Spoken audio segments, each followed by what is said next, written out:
Yeah, okay. That's really interesting. Research question, you said, right? So essentially, is the act of asking a question, right? So and also you talked about sources and corroborating that with other kind of material to come to a certain conclusion.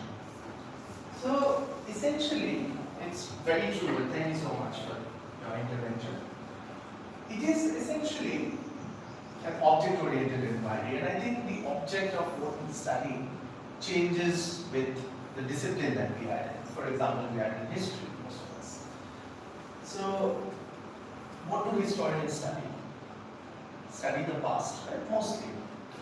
Although some also claim to study the contemporaneous present as well, but mostly the past.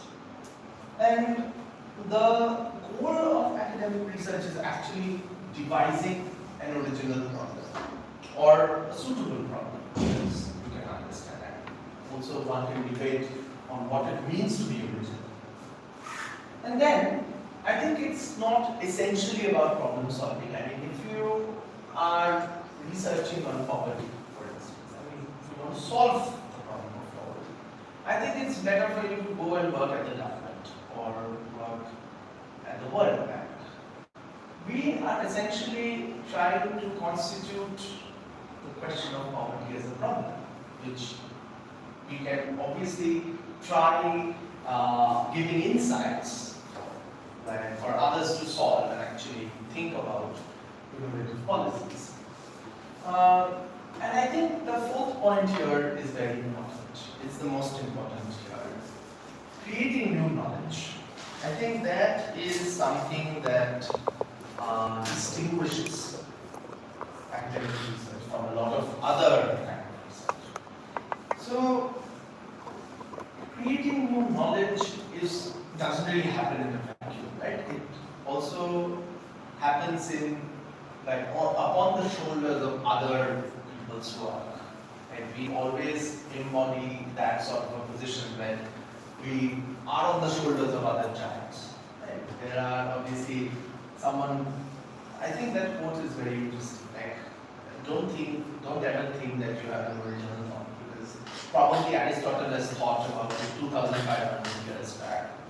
So we stand upon all kinds of giants and we build on existing research. So, but there's also something new that we're trying to overcome. So creating new knowledge is fundamental to academic research. And academic research is also very dialogic and evolving. Like, you have to be in conversation with a lot of people, a lot of scholars, a lot of friends. I mean, you can imagine them as people who are surrounding you in a constellation of ideas. And it's not essentially very isolating. I mean, our friends in STEM can probably afford to be a bit more isolated from the world because they're working in labs. I mean, it also generally doesn't work because they also have to present in conferences and they're working with 10 different people in a lab. But essentially for us, research might be a journey that you take upon yourself, on your own, but you need to be in dialogue with other people. So that, I think, is extremely crucial for understanding academic research. Now, the big question is, why would someone do academic research?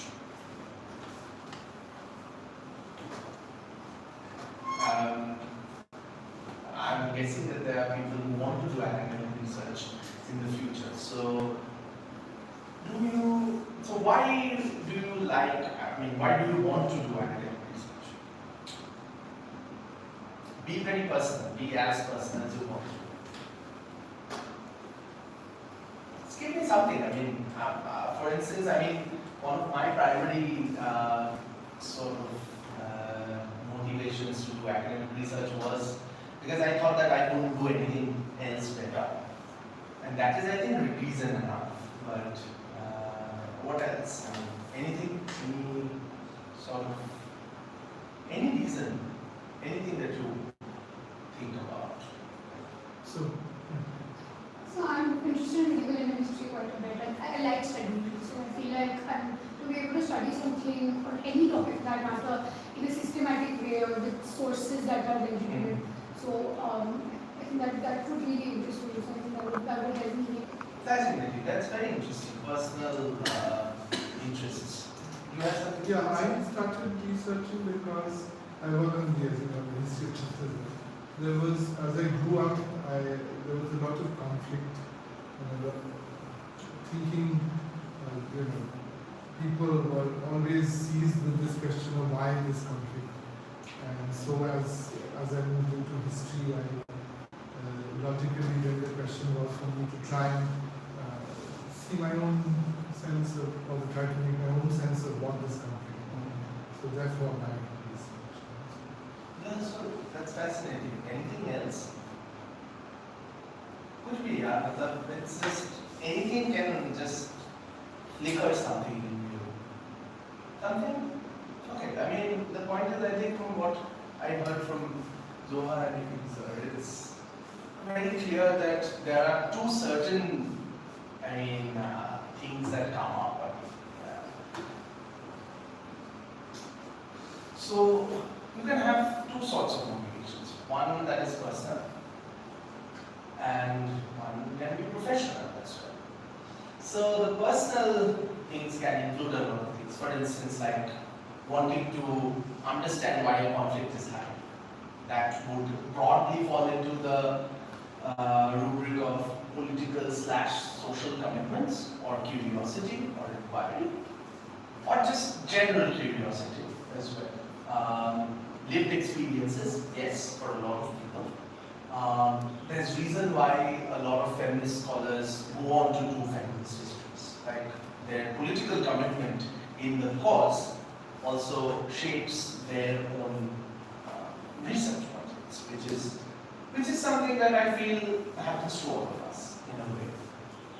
I mean, it doesn't really have to be like a partisan political commitment. It just has to be certain kind of social commitment, like Zohar said, something like want to contribute to the greater world.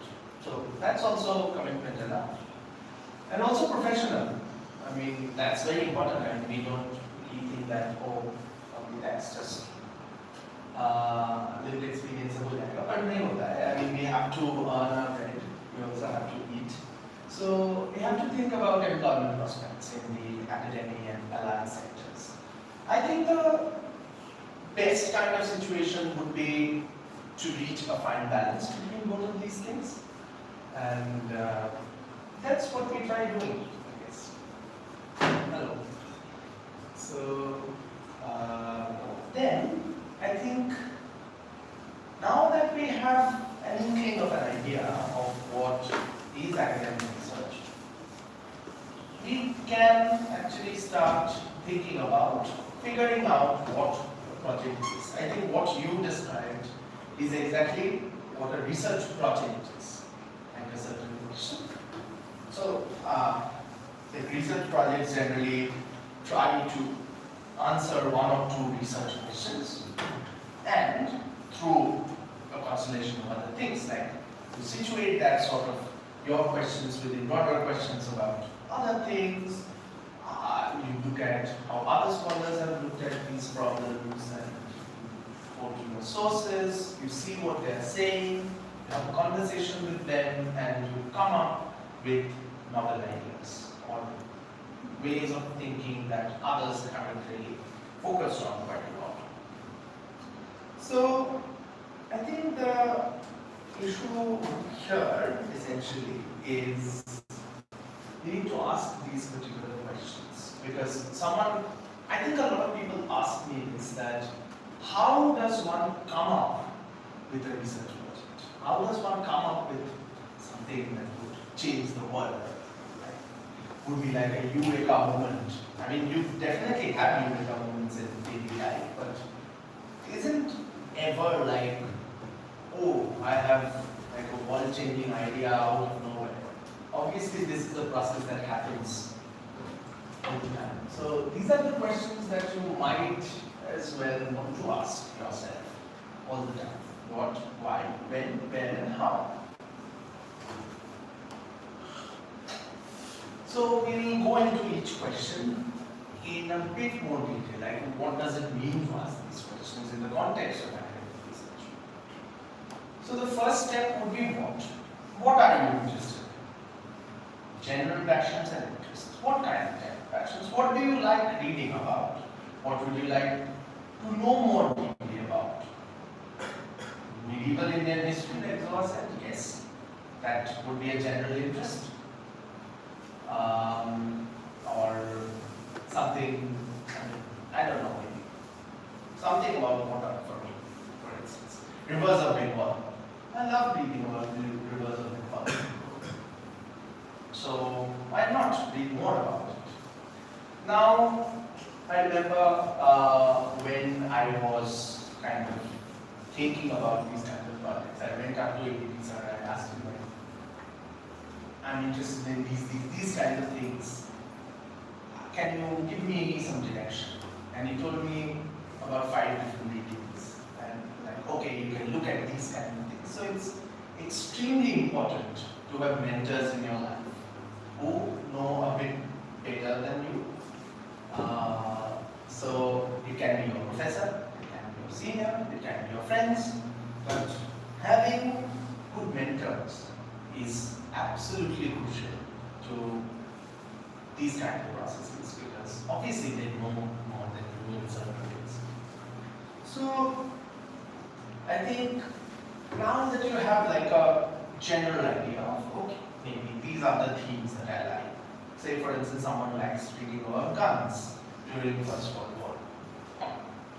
Very legitimate. Now you can try squaring in a bit. If you like reading about guns in the first, guns generally, then sort of you can try reading extensively on the period and the region. Because again, history is about period and region. If you're not doing global history as the mature historian.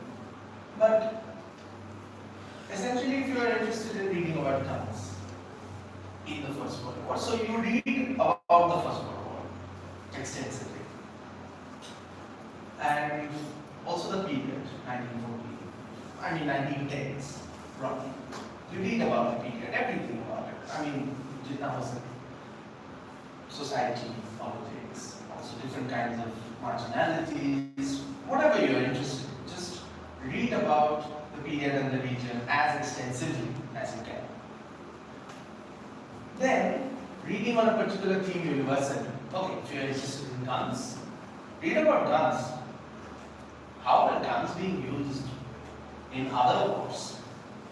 How are guns being used at a period before the First World War? How did guns come into being? How are you procuring gunpowder? Where are you procuring that from?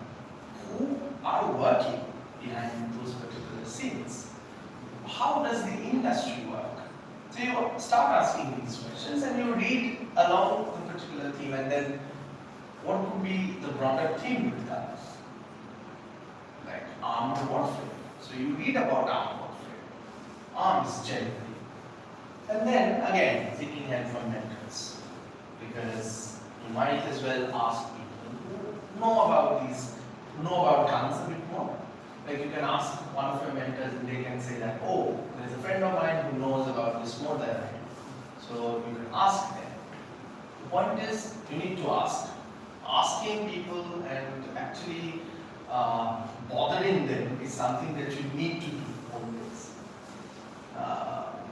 Thinking about possible new questions. Yes, I mean, when you're thinking about guns in the First World War, maybe you read 10 different things and you feel like, oh, probably this particular gun hasn't been talked about, or probably that particular gun, because of the way it was used, had certain social impacts that's probably hasn't been looked at. So you can think about, oh, why is that happening? What is happening here? Why is this not being talked about in the first place? So you can do that. So now we have a fair bit of an idea of what we like to do. Now we do something very interesting, which is called mapping the field. So I think one can map the field along 3 different parameters. The first can be like the broad field / disciplines. Then there would be broad subfields, and then there would be other overlapping fields. So the thing that I was talking about, say dance in the first field, what do you think, which field or discipline would that fit into? Military history. Military history, very good. What else? What else? Anything else? Dance in the First World War? Broadly military history, yes. There's also distinction between military and war history in a certain way, disciplinary way as well. So you can, if you think about the social history of war in this situation, you can also talk about social history of war history. So also, I mean, I don't know, histories of, so military history, war history, the broad discipline. Broad subfields? Weaponry, yes. What else? Histories of weaponry. What else? Technology, very good. Yes, absolutely. Histories of science and technology. What else? Do we have anything else? Any other subfield? History of trauma, probably, as well, if you would be interested in that. Histories of, I mean, obviously, death and trauma, all of that. What else? I mean, broad subfield, can I say that it can also be histories of capitalism? Yeah, histories of capital? Histories of nation states? And what can be other overlapping fields apart from history? What else? What can you think of? Gender studies. Gender studies, very interesting. So you are speaking, and the point is, that's the fun of academic research. Whatever you are interested in, you can make it overlap. So gender studies, very interesting. Yes. What else? Psychology, trauma, Psychology, yes, very interesting. What else? Economics. Economics. Anything specific? Anything more specific? Because that would maybe fall along the fields disciplines. Anthropology, interesting. How? Different societies, how they reacted with it, how they came up with it, and how they reacted. Interesting. That's very interesting. Okay. What else? I mean, anything more specific? I don't mind. Just give me other fields maybe. Critical geography, probably. Thinking about transcending nation-state backgrounds. Is it a good idea? I think one can do that, right? Or I don't know. Industrial organization, because if you're looking at gun industry, you might also have to think about industries. Yeah, so I mean, so many things, right? So what are we essentially trying to do here? We are creating different rubrics where we can have probably, I think we came up with, I don't know, 2 over there, 3 over here, 3. So we have around 6 or 7 other kind of rubrics, right? So we can now produce reading lists of our own along these particular lines, right? So we have 7 different reading lists. You can add as many readings to it, and as you read, you'll also find maybe other things that are crucial that might as well overlap with these. And obviously these are not like watertight distinctions. Obviously these also constantly are in dialogue with each other. So yes, I think then now we have a clear idea, more or less clear idea of what we want to do and how are we situating that within certain disciplinary frameworks. Now the question is why? why this project and not something else? We need to essentially say that, oh, my question is important. Because why would people fund you otherwise? If you can't convince them that your question is not important. And what do you need to do for that? You need to identify a clear gap in existing research. Now, I think that's a very difficult thing to do. I mean, I essentially don't know what is essentially a gap, what constitutes a gap at the first place. And whatever, I think obviously there are certain kinds of parameters of explaining what a gap is, but essentially gaps also come up when you think about questions from your own perspectives. So you think about, oh, probably, for example, as you said, gender studies in a project of guns. You might think that, oh, probably this hasn't been looked at. Like the gender question hasn't been looked at in the general history of warfare, or if it has been looked into as like women have been generally victims of war, or things like that, right? So you can look at something else, like in terms of the agency or something. So the point is, your gap can be defined by you, but for that, you need to have important questions that come up from your own perspective. So how will your research fill the gap? Again, very difficult question. And we don't have answers. I don't know when one actually has an answer to that question, but we can still try to have tentative answers. And why are you, the researcher, doing it and no one else? What makes you actually suitable to do that research? So there are three probably questions that come here along with it.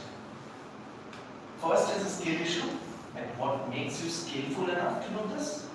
Maybe your education at St. Stephen's or your master's somewhere, whatever. Or your research internships or whatever. That's one. The second part is positionality in voice, which becomes extremely crucial. Why are you looking at these questions in your own ways? Again, the question of motivation comes in, and where you're from comes in, and other kinds of markers that come in. So I think one should always be very aware of their own place within their research narrative and try to think about what they can speak for and what they can not speak for. Oh, then again, a very important but trap question. How? I mean, we thought about pretty lofty ideas, but how do we do that? First, we can think about the method. Like, you can do 10,000 different things. And also the methods would depend on the fields that you mapped a while back, right? Obviously, gender studies would have a different sort of. The anthropology would have a very different method. How do you bring all of those methods together in your historical project on guns during the First World War, probably in the British Empire? You are defining it in that way. How do you do that? I think that's when you're thinking about theoretical framework comes in. You look for other people, look towards other people for inspiration. How did Aristotle do this? Did he ever grapple with these questions? How did Marx? How did Hannah Arendt? How did they do it at that point of time? Or something specific that they looked at, which comes as a very interesting question. For example, someone said psychology, where I think the question of self comes to be very important. How are people refashioning their own self? So how has the question of self been looked at in the past? I think is a very important question. Then again, how? I think that's the most important question. Access of primary resources. how do you access your primary? So what are your primary sources in the first place? I think that's one of the things that you need to think about quite a lot. And what are your sources would also inflect upon what your method is. So how do you access these primary sources? Do you need to pay money? Are they available online? Do you need to travel overseas, or do you need to travel within the country? Do you need to go to archives? Do you need to go to libraries? Do you need to interview people? If yes, then who, where, how many? All these kind of questions. And how do you access these questions? How do you interview people? Just randomly, can you just go and ask, like, oh, tell me about your trauma from the partition? You can't do that, right? I mean, you have to think about ways to access your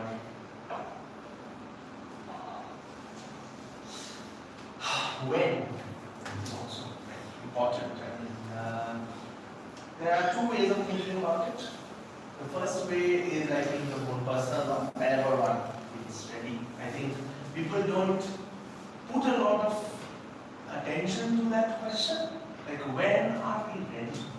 When does one feel ready to undertake something like a 5-year research project? I mean, we also have to think about whether we can sustain ourselves economically, whether we can also sustain not just us but our family economically. Do we have other kinds of commitments that probably stops us from undertaking these kind of things? I think these are very crucial questions because people don't think about it and they get sort of embroiled in 10 different things and it becomes a huge problem afterwards. So, and then I think the next question is application timelines. I mean, university-specific application cycles are very important. Say, for instance, the US has November, December deadlines. Australia, on the other hand, because they are on the southern hemisphere, has July and August deadlines. So you need to be very sure about when you want to apply and when you want to go into PhD. You want to join in winter, summer, whatever. Depends also on your health. So yeah, a lot of things. I mean, we don't generally think about these questions, but I think the more I grow up, they become more important. So yeah, then the next question, where? And again, there are two ways of thinking about this question. Research means, where are my field sites? If I'm doing some research on guns in the First World War in the British Empire, where do I look at? Where are my archives? They might be in India, they might be in Australia, they might be in the UK, they might be in parts of Africa, they might be in other parts of Southeast Asia. Where are my field sites? Where are my archives? Where are my people? Who do I interview? If so, I mean, when, where? I mean, and then I think the university, like where you conduct your research, is also very crucial. Like, and that will also depend on so many things, like who is your supervisor. Very important question because supervisors generally tend to be not very good experiences.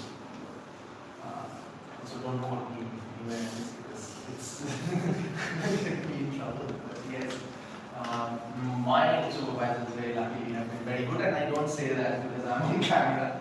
They have been really good. So supervisors, good supervisors are very important. Department research trust. I mean, if you go to some department where there is no research on warfare, Okay. they would be able to support your research that well?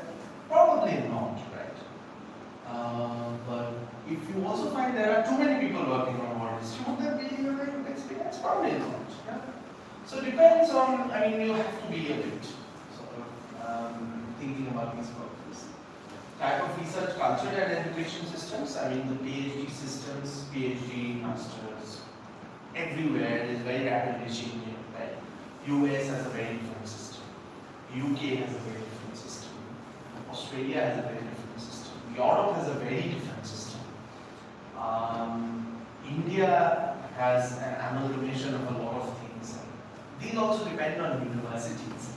So you need to be very careful about understanding what you are getting into, because some things suit some people and some things don't. So I think this is the end of the first leg of my presentation. So I'll move to the second leg of it, which is applications again, which is extremely tricky. I don't think there's like one way of explaining how to do good applications, but I can give you some pointers probably that you can take back and think about. So the applications are a game, you know. And the way I say game doesn't really mean that it's like arbitrary or really bad or whatever. It means that you can crack it. It means that you can work your way out through this.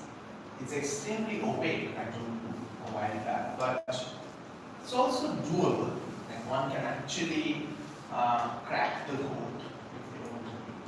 Now, what the code is A bigger question.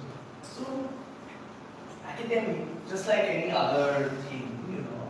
And I think I realized it quite late. I thought that the academy, especially given our teaching learning culture in India, which focuses a lot on teaching as an act of like a very noble act, which it is obviously.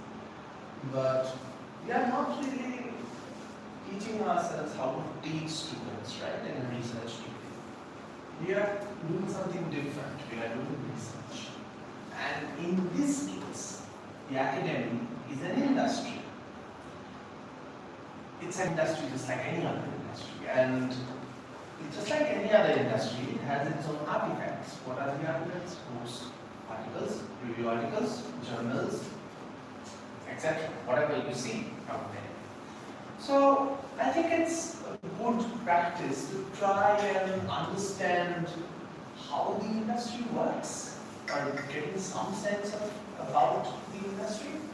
And I think spaces such as History Society here are very good to give you like some ways of understanding how the industry works.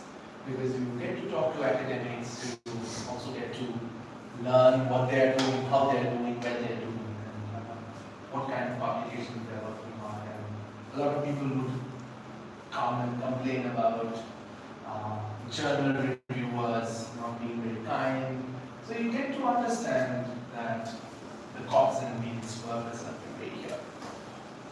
So I think the first part of making an application is finding potential supervisors. And tough thing, yes. So how do you find people? How do you find historians? How do you find historians to call for a history society? History software exactly. So we look at our games, we reach out to some people who are in our game. Amazing. Yes. What else? So that people mostly were based in Delhi and topics that we are interested in. Very interesting. Very nice. Okay. So topics that you're interested in, people that you get on your reading list, people that are based out in Delhi or who can travel to Delhi. So yeah, I guess it's a very similar situation. Just obviously there are some other things that are added to that. So yes, from your books, articles. Also asking mentors. Again, mentors can help you up. These people know a lot of people here. Academy, the history academy is not a very big industry, so people know each other. People know what other people are like. Would they be good supervisors? What does it mean to be a good supervisor in the first place? Is a supervisor someone very bossy? Are they someone who are very, very not hands-on person, not interested, not involved? Or are they someone who like to guide you? So I think these are things that you get to know if you ask your mentors. Also asking, like, you can scourge university faculty lists. Okay. I have done that quite a lot. I mean, I went up to a university website, history department, faculty, 1, 2, 3, 4, 5, 6, Latin historian, African historian, Indian historian, blah, blah, blah. And that's how you do it, right?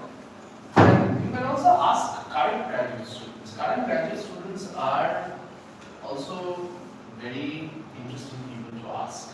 They are very helpful, especially when they are frustrated. They help a lot. They give you a lot of insider information that you possibly wouldn't know otherwise. Then online resources, yes, I think I don't know much. I mean, I haven't used much of them. I think all of you would know better than me. And obviously social media, very underrated, but a lot of academics are on social media, by the way. LinkedIn, yes. I figured that out very recently. Facebook, a lot of the older academics are on Facebook, which is very interesting. It's a curious phenomenon.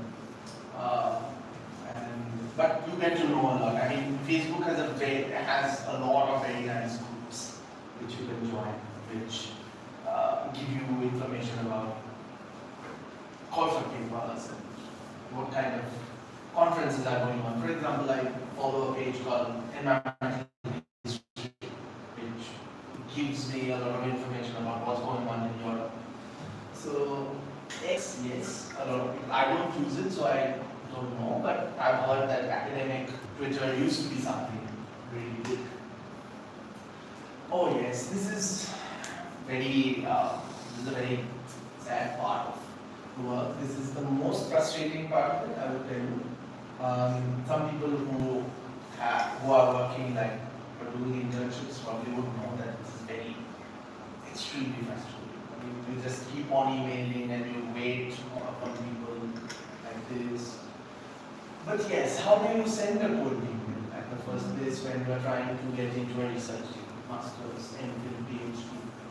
You have a brief introduction, a brief exposition of research. It's not too much. I mean, you understand that a lot of academics receive emails quite a lot. I mean, they receive probably 500, probably not 500, but at least 50 or 100 emails every day. So you need to be very crisp, but extremely specific, right? So mention why you wish to work with them. This is also very important. Like, wow, they would think like, oh, why is this person randomly like, I work on environmental history. Why is this person asking me for guidance regarding water history, for instance? You can explain that, oh, probably you have looked at the carbon footprint of war in your work. So maybe you can also guide us with that.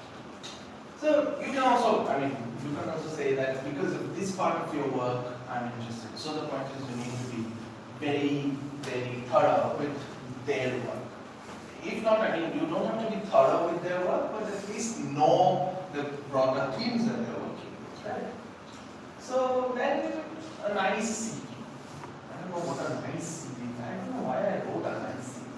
But again, a CV, yes, whatever that might mean. Mail as many people as you can. I think I have exchanged like during the period, like 1.5 years or maybe almost 2 years that I was applied. I have exchanged like probably close to 1,000 emails with people. I mean, it's crazy. I mean, when I go back at them, I feel very, but that was a learning experience. Shortlist universities based on responses, again, very important. Some people, I remember I had mailed probably 10 people at once. 5 people responded, 5 people didn't. And 5 people, among the 5 people, some people said no, not taking, no money. 2 people were like, okay, apply, yes, would be interesting, we can take you. And some people were like, oh, I would have loved to take you, but again, yeah. People say 10 different things. So just see who is more responsive.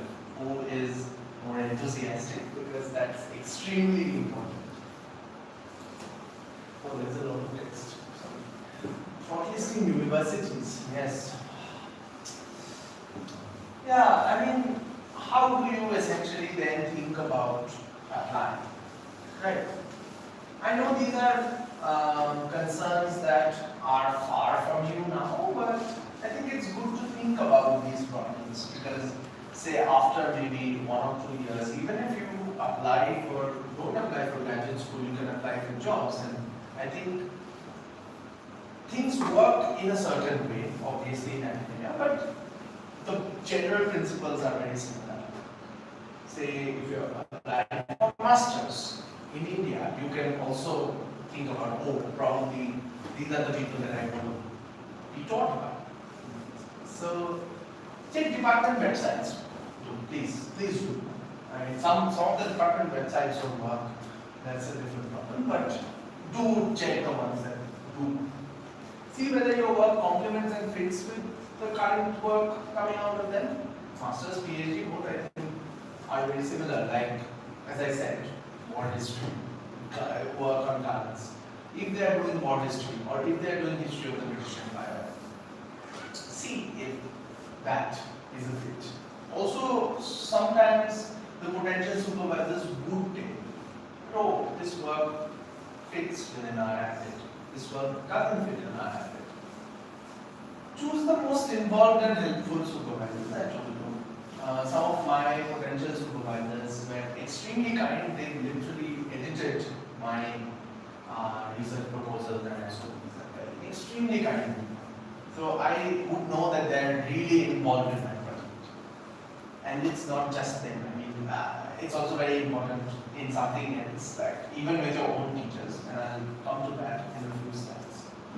Discuss about expectations and working styles. Too much. I mean, if your supervisor doesn't have a sense of working hours, really sad. I mean, that's really bad.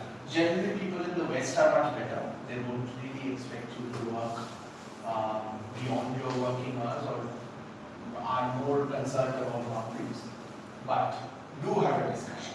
People don't take these things very seriously and they get into trouble. Choose best and most secure funding opportunities. I had, when I had delivered a similar talk last year, I had just written best. Choose best secure funding opportunities. But now when I was revisiting some of them, some of my older slides, I wrote most secure as well, because much of the funding is not secure anymore, right? I mean, given what is happening in the US, funding is becoming really precarious. We don't know how well we are going to be funded. So try to see things that will pay at least your bills for at least 3 years, 4 years, like for a certain time. Or masters, if you're going, then probably you can think about if something is paying you maybe 1 year, 2 semesters, or maybe 3 semesters, something that you can pay later on. And also I think the strategy is very important. Visible plan A, which is like top schools that you like. People say dream schools. So then reliable plan B, definitely to low tier schools right away you apply. I mean, we can't really say low tier, I mean, these terms, but again, industry terms and stuff. And plan C is if you are interested in doing a PhD, maybe you could enroll in a PhD or a master's in India and do a master's in India, or do 1 year of your PhD in India, or just shift to other careers, go to editing, go to publishing, academic publishing. I think it's very closely linked to what we do. That might be an interesting pathway, and then you can also go into PhDs later on. And distribute applications across countries and continents. This is also very important. Don't put all your apples in one basket. Do apply across continents, because that makes a lot of difference. Why do you, I mean, does anyone invest in stocks? I guess people do, right? I don't know. Does anyone invest in stocks? Yes, you do, right? So what do you do essentially when you're investing in stocks? What are you trying to do? I mean, you're trying to make money obviously, but what else? Firstly, like I began in class 11, so trying to analyze how the system works. Then Yeah. currently I am in loss, but I am like learning from what I have done. Yeah. And so that's the thing, like analyzing the situation, analyzing how the market is functioning, how it will change at any point of time. Yeah. Uh, that's it. Yeah, so what do you do when you are, say when you're approaching a problem, when you are approaching, like when you are thinking that, oh, this is how I'll put my portfolio, what do you try to do? Like for example, I will take example from the national or international perspectives. So let's say the cylinder crisis kind of thing is happening. So due to which the stock prices of Reliance companies are rising. But Absolutely. I haven't invested in that. I have invested in Tata. So in Tata, the particular gas limited company that we have, that stocks prices of that company is not rising, but the prices of electricity board is rising. Interesting. I have invested in that. So Wow. profit from that is increasing. So essentially what you're doing is Analyzing the situation. analyzing and also distributing risk. Yes. Right. That's what exactly you're doing. You are thinking that, oh, if I have 1 lakh rupees with me, I won't put all of that in one company. I would put some of that in some company which is more likely to make profit, and some in other company which is not probably that profit making but will give me long-term dividends. In a longer term. Right. Exactly. So that's exactly what we do here in Researchand. We distribute our risks. We apply all across. We think that, oh, okay, this is where I might as well, this is like a long shot. This is where I would like to be. We'll see if we can. So we apply to such places. Then we think that, oh, probably if we don't get there, maybe somewhere else. Then we apply to certain other places where there is less chance of me having a loss. In this case, in the stock market example, but more chance for me to get into a program. And then plan C, like if I happen to lose all my money, what do I do? I should have FDs, right? Should have FDs, I should have other SIPs and other things. How do I come out of that? I shouldn't just let all my money go. So I should be having a plan C. Right, so this is exactly what we do even while applying for academia, because as I said, again, academia is an industry and it works a certain way. Okay, this is also something a lot of people ask. Strengthening the CV, which again, nice CV as I don't know what that means, but yes, it should sound, I guess, a nice CV would sound something very professional. Like, it shouldn't sound like you're a child. It should sound like you're an adult, working, like a person waiting to be a working professional, and also academic. Please don't use those random corporate templates that are there on Microsoft Word or Mac.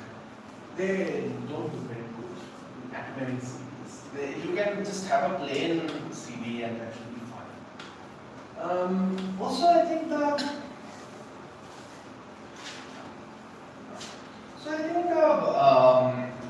thing is, a lot of people think that they can tailor their own careers according to what they want to do, tailor their CV according to what they want to do. I don't think that, I mean, that has worked for some people, I know, but I don't think that's essentially a very good idea to do.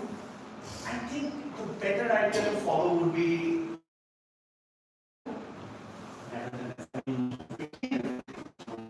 dancing, singing, do debates, do MUNs, do 10 different things, try out new things. And the point is, all of that would build up. No experience is ever wasted. So all of that will build up. But in certain cases, obviously, if you are thinking about a PhD, then certain things are a bit more important than others. Paper presentations. present papers, where you can also talk to other academics who will tell you if there are things nice with your presentation or not nice with your presentation. Publications, and since all of you are undergrads, I think publications don't mean peer-reviewed journals, because I don't think as an undergrad one can actually write good academic essays which are worth publishing in peer-reviewed journals. I don't know what the UGC is saying, but I don't buy that. I think publications would essentially mean something like a piece on historically speaking, or a piece in Tariq. That would be a good idea to do, or maybe some other college society journals, not from St. Stephen's, but from other colleges, which are very nice. So yeah, you could do some of that. Like, what do you need to essentially show your professors? That you can write, that you know how to write, that you know what history is, that you know what is what, that you can make an argument. And research internships, assistantships, I think, are also crucial. Also because the 4-year undergrad program requires you to do these things, I guess, at this point of time.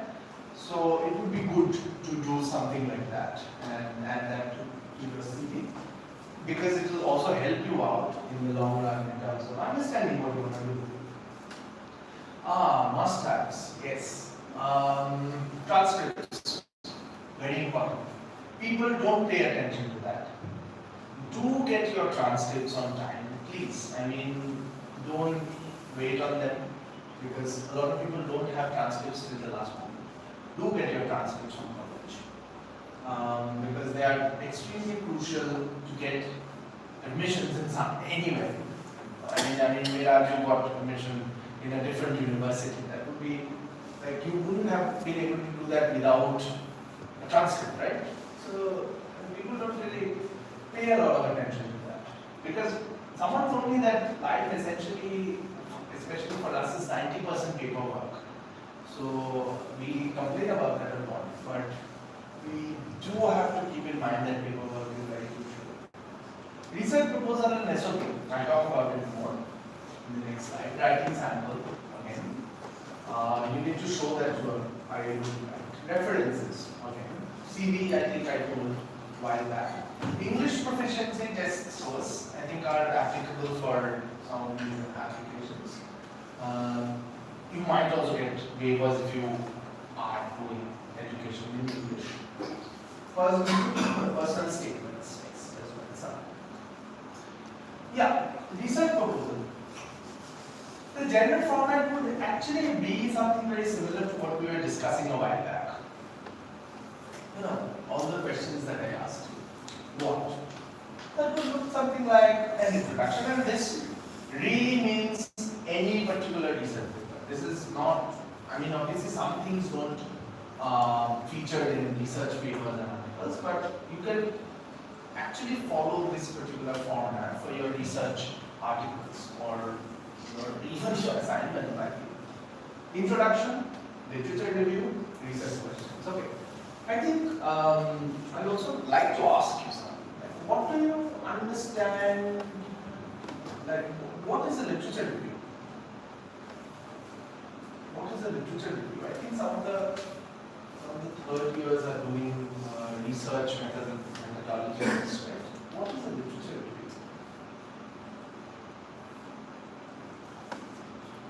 review? Give me something. What is a literature review? Why do we do a literature review? I think we discussed a few things before. Why do we do a literature review? You've heard the term literature review, right? Why do you do that? Why is it important? I mean, I can do the research questions, I can say that, oh, this is why I'm interested in doing that. Why do we need to do a literature review?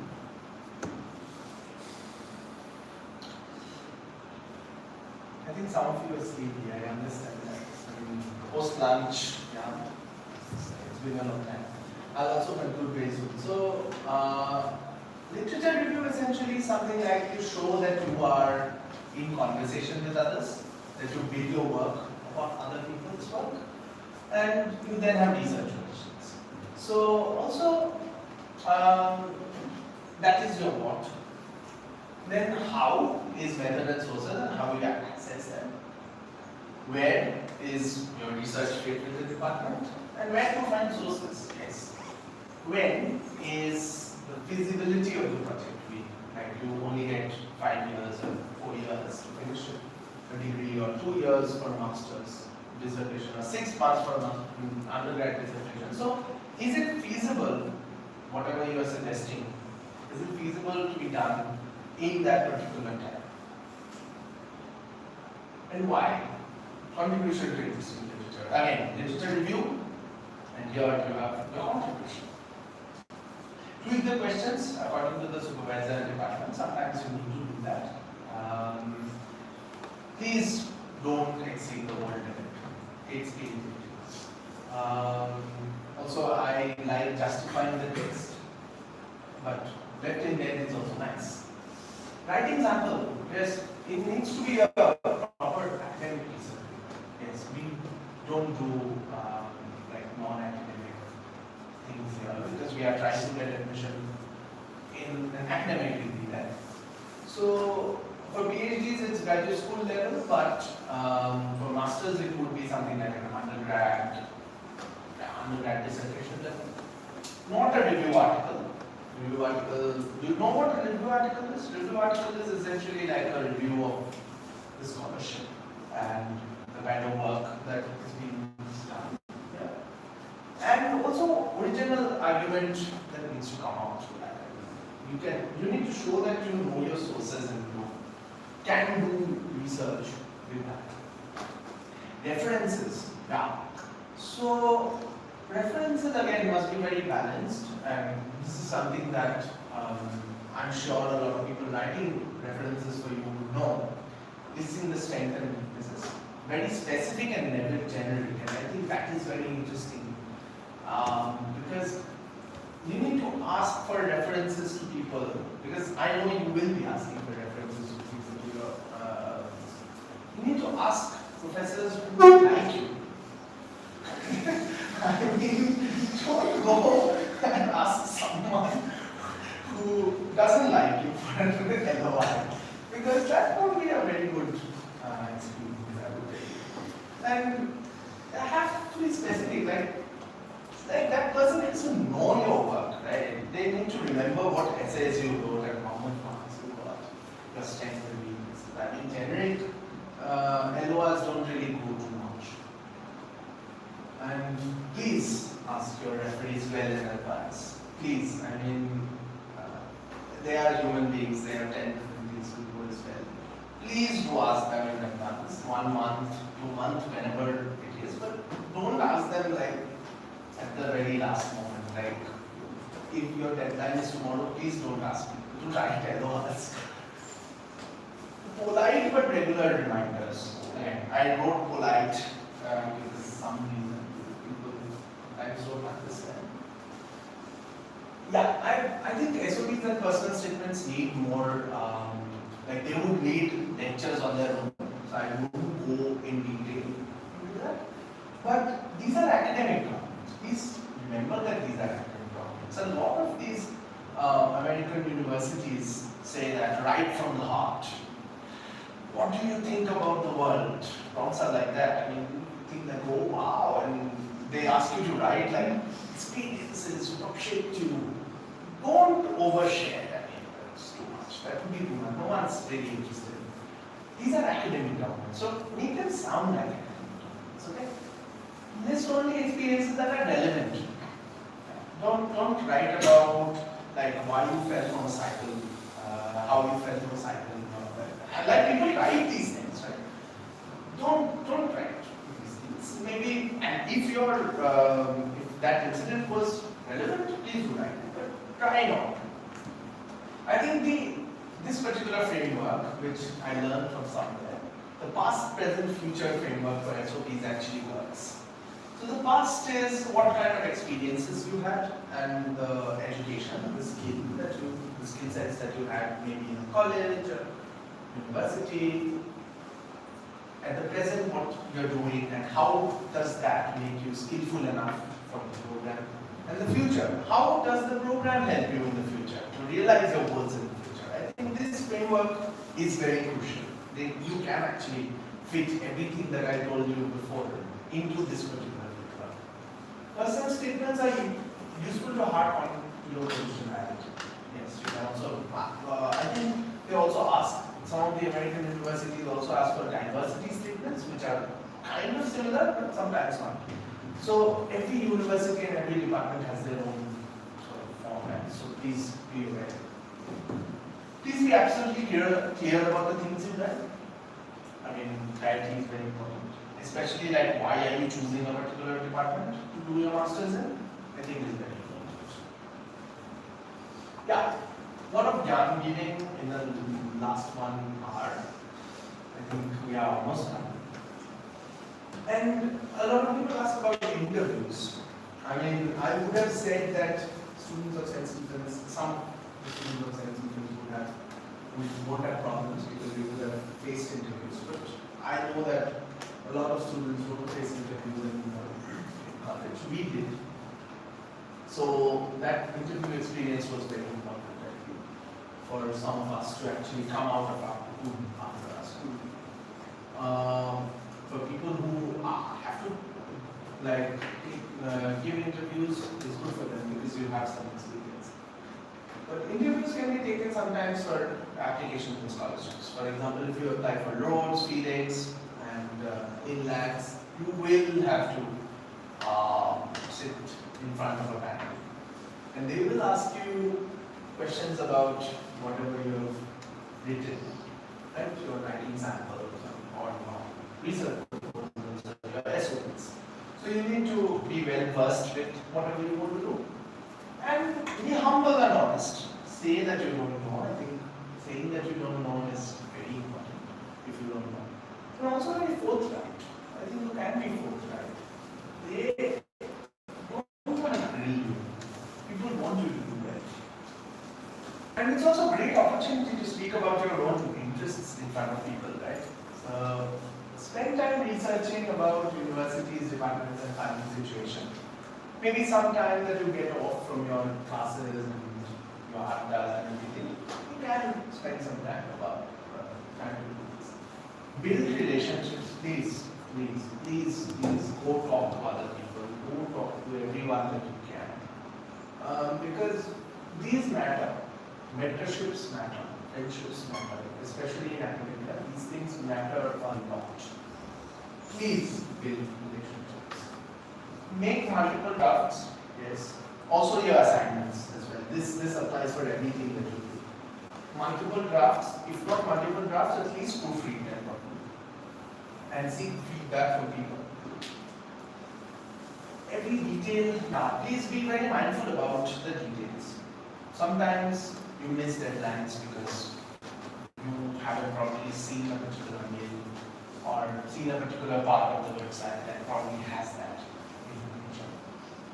Read widely, please, especially fiction, because I think as historians we read very less fiction. We should read more fiction because now that I'm doing research, I know that I get like 15 different things from 100 different sources. The point is to probably think about how we can bring all of that together and sit here. And I think novelists do that better than us, so we can learn from them. And also write. I think get into the habit of writing. That's very crucial. Write your assignments well, write for Tani, write for historical history, write for other things. Write regularly, I think, because academia is a habit. It is a habit. You need to build that habit. Read every day. Read articles, news articles, read things every day.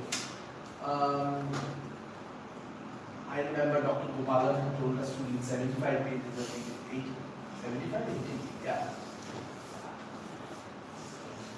I don't think anyone used to do that, but I mean, yeah. We try to read as much as we can.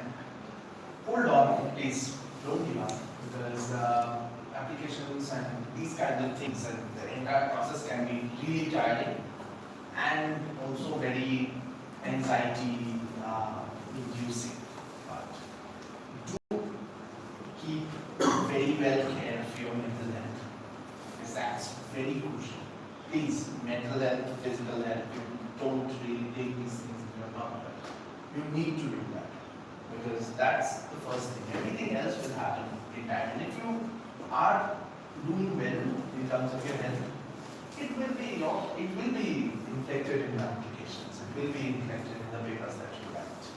So please be prepared. And thank you. Thank you very much.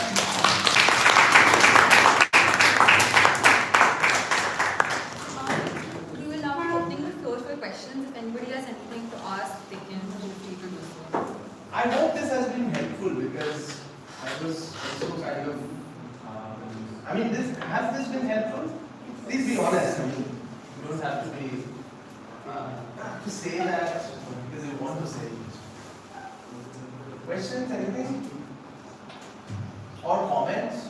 So in Australia, universities, which are according to you the places where students from here can apply for immediately after their graduation, after 4 years, for a PhD program, or is standalone any research-based, any MPhil program? I think so essentially Australia doesn't feature a lot in our imagination, but Australian universities, there are 8 Australian universities actually that are among the top 100 multi-place rankings. They do signal something, but again, the point is you can apply to Uni Melbourne, ANU, yes, also University of New South Wales. Monash is actually pushing a lot for Indian students. Adelaide University is also doing quite well. They have some nice historians. University of Western Australia doing some really good work on India. And there is also University of Sydney. And yeah, you can actually apply to a lot of these. There's Griffith, there's Deakin, there's Newcastle, so many of them actually. And depending on also the kind of places that you want to visit. So these are the places that you can actually look at. Has some really nice Indian scholars working on India or anywhere else, I have to say.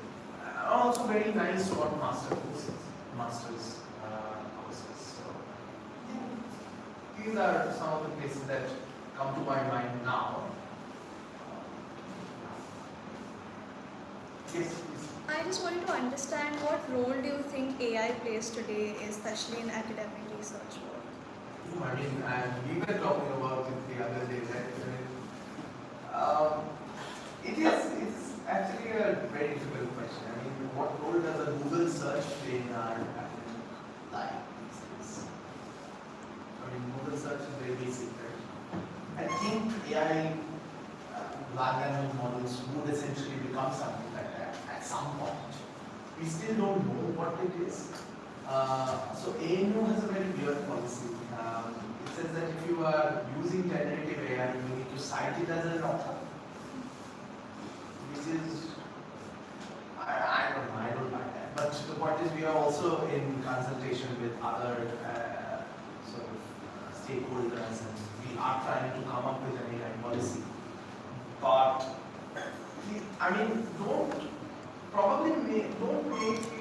don't make ChatGPT write your research proposals, because people won't understand. And you can always write better research proposals, because like I told you, research is about bringing out new knowledge.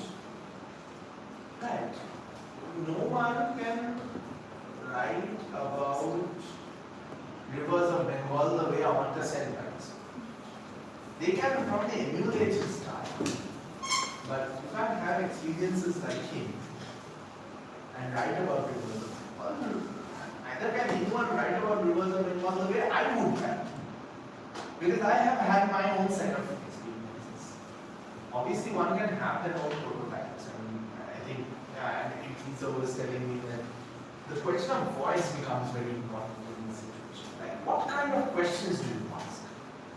If you get to ask like original questions, what does that mean in this situation? So, I think, I don't know, you can ask ChatGPT to correct your grammar maybe, or proofread like you do with Grammarly. But I essentially feel that a lot of the universities also use AI checkers. So if it's like too much of AI that they can detect. And I've also noticed that if you write in your own words, if you think on your own ways, AI doesn't really detect. I mean, there isn't much like there's no plagiarism kind of thing.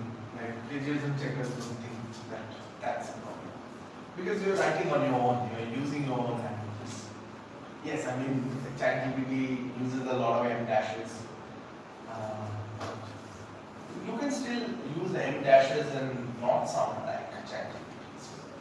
I think I don't have a straight answer to that. I don't think anyone has at this point of time. But I would say that you can use that as a tool, maybe to understand, maybe, for example, give me a list of 10 environmental historians working on India. ChatGPT can do that very well. They can summarize book card very easily. But the point is, you need to go back and read those books, right? You can't just be like, oh yeah, ChatGPT said, I understand. But go back and read. Maybe use these as aids to your process, not maybe as. That's my essay. Take it. Yes, please. How do you go about exploring areas of interest at the master's level if you're not still sure what it is exactly that you want to go into at the undergrad? Like on what basis do you apply to universities and programs if you're still unsure about that? I think it's very important to be unsure about what you want to do, but you can have tentative projects. I mean, you can have broad interests, right? You still have broad interests. Maybe, I'll give you a personal example. I think that will make more sense. The reason why, and you also take decisions like that. The reason why, like, just after, like, I had my undergrad, I realized that I didn't want to go into a research degree. Just after that, I would like a bit more of classroom teaching. Because I think that I thought that I want to work on something related to the environment. And because someone had told me, because I was interested in the politics of climate change. Because of, again, 10 different other reasons. But I was interested in that question. And then I was like, okay, but I don't have a project. Let's say I wanted to work on the partition. So I thought that it would be a good idea to bring these things together. But again, I had no clue how to do that. Like, how would you know that when you are just out of undergrad? So I thought that it would be good to have a a taught degree, taught master's degree, where I can read a bit more. And it exactly happened that way. I mean, I attended some classes of some of my professors in the U, and I had like eureka moments like this. Like, oh, now this makes sense. Now that I'm reading about this, this makes sense because of that. So I think you can also make that call, right? If you don't like a research master's degree, then don't go for it at the first place. Go for a taught master's degree. Some of my friends also have gone for a second master's degree. After having a taught master's degree in India, they've gone for a second master's to do a research master's degree, like an MPhil, what used to be one. So you can take these calls, I would think. If you are unsure, take a longer route, it's fine. I mean, no one's really, there's no fixed script to this, I guess. You can just take a call upon your own self. Anything else? So, Yeah. just one. Yes, So in please. the United States, the best funded degree Yeah. used to be the integrated graduate program. The 2 years learning, then the 2 years leading to a PhD. Now, some standalone MA, 1 or 2 year programs are also Yeah. somewhat funded. Not entirely, like Disha in Academics and these things. In Australia, what is the funding situation? The United States are topsy-turvy now, Yeah. but is there like secure funding more or less a kind of track like there used to be in the US, or is there not? I mean, it's just too specific to different universities and depends on the particular situations, funding situations. I think yes and no, like both. Like I have a government funding situation because my university is a government funded institution. So ANU has its own specific sort of lines, funding lines, and people do get it. It's not like people don't. But at the same time, I feel that some of the other private universities would have very different situations. Like they would have department fundings. But I guess it is still very secure in a way. Master's funding again in the humanities is becoming very elusive everywhere. It's very difficult to get in funded degree during masters. If you happen to get grants, yes, sometimes some external grants might as well come up. But I don't think there are too many like funded master's degrees that are there. Yes, there are some, definitely, which are very department specific. Or one could just go into something and apply for an NCLEX. Like a lot of people do that, I know. And people do get the NCLEX scholarship. They generally fund master's students for 2 years.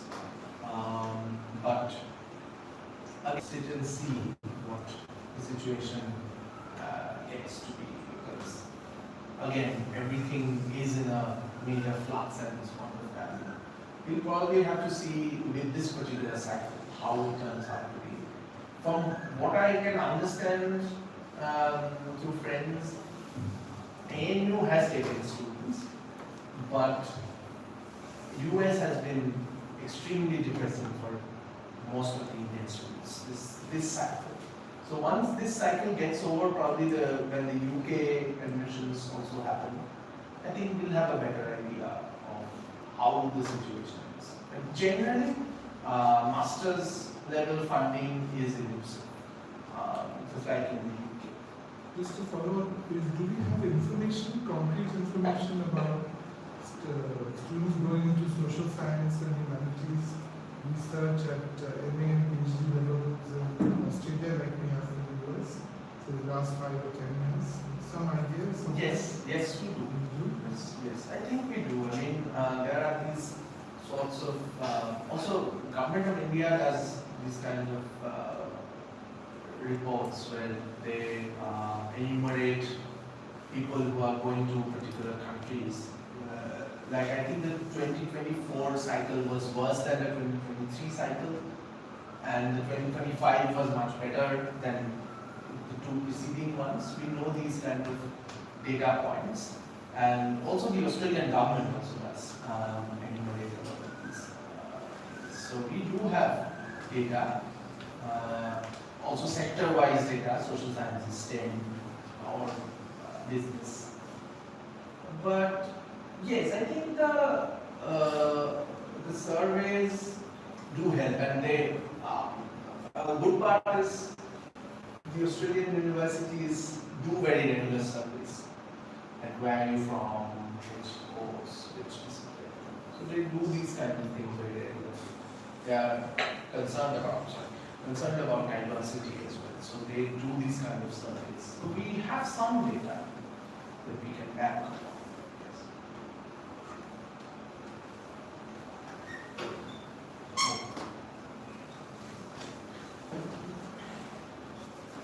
Good afternoon. I would like to take a moment to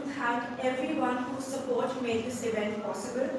First and foremost, the History Society is incredibly grateful to Ananyo Chakraborty for agreeing to conduct this session, which was, I'm sure, very helpful for the students.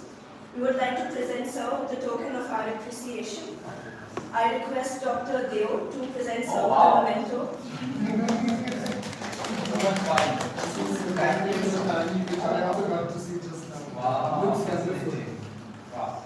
This looks amazing. Thank you, sir. We also thank IQAC and Dr. Sabina Kazmi for their continued backing. Finally, we are grateful to the audience for their engagement, which allowed this event's success. We hope this session will make application season easier for you to navigate. Thank you. Thank you so much. It's really great.